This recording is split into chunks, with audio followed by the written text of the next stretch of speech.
네, 새 정부가 원전 사업을 다시 강화하기로 하면서 동시에 고민이 커지는 분야가 있습니다. 바로 핵폐기물 처리 문제입니다. 그런데 그 풀리지 않는 이 처리 기술, 핵심 처리 기술 중 하나가 조만간 국내에서 상용화된다고 합니다. 사안을 단독 취재한 산업부 방서우 기자 나와 있습니다.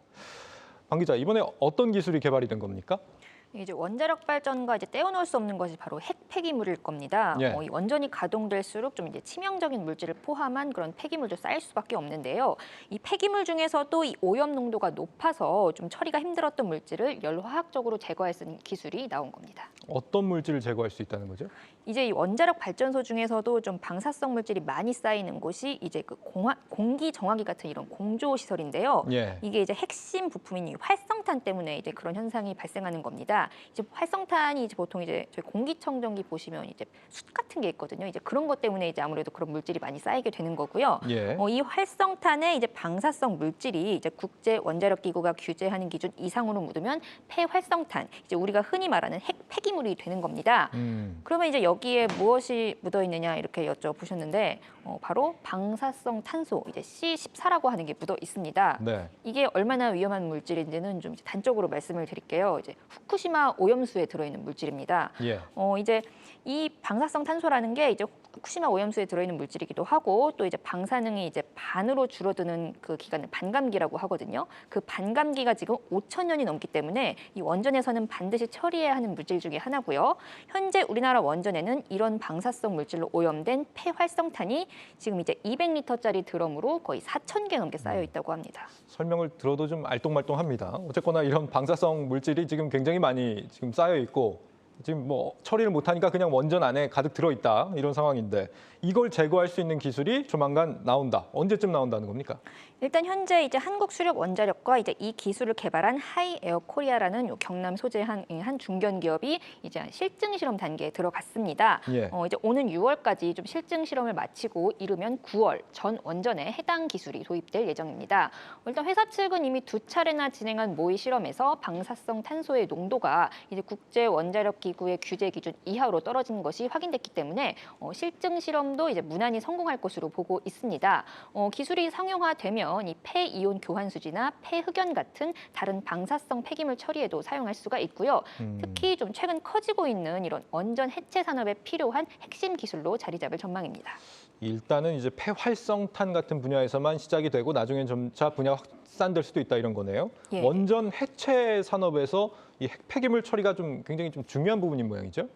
이게 원전 해체라는 게 좀 해체 준비, 뭐 이제 인허가나 이런 준비 단계부터 시작해서 좀 사용 후 핵 연료 방출, 그리고 이제 토양 제염, 또 시설물 해체, 폐기물 처리, 부지 복원까지 최소 20년이 걸리는 대장정입니다. 네. 단계가 복잡한 만큼 당연히 해체에 필요한 기술만 해도 거의 뭐 100가지에 육박하고요. 이제 당장 내년 5월입니다. 가동이 영구적으로 멈춘 이제 고리 1호기가 지금 해체를 앞두고 있는데요. 이제 폐기물을 처리하는 데 필요한 기술들의 개발이 굉장히 늦은 편이어서 하마터면 이제 뭐 해체를 못할 그런 위기에도 처했었습니다. 이제 만약에 국내에서 이런 폐기물 처리 기술들이 개발되지 않았다면 이제 뭐 해체가 늦어지거나 아니면 뭐 비싼 돈을 주고 외국 업체에 맡겨야 하는 상황이 생길 수도 있는 거고요. 예. 다행히 이제 폐기물을 처리할 수 있는 기술이 나왔고 따라서 국내 원전 해체 시장도 그만큼 빨리 열리게 되는 셈입니다.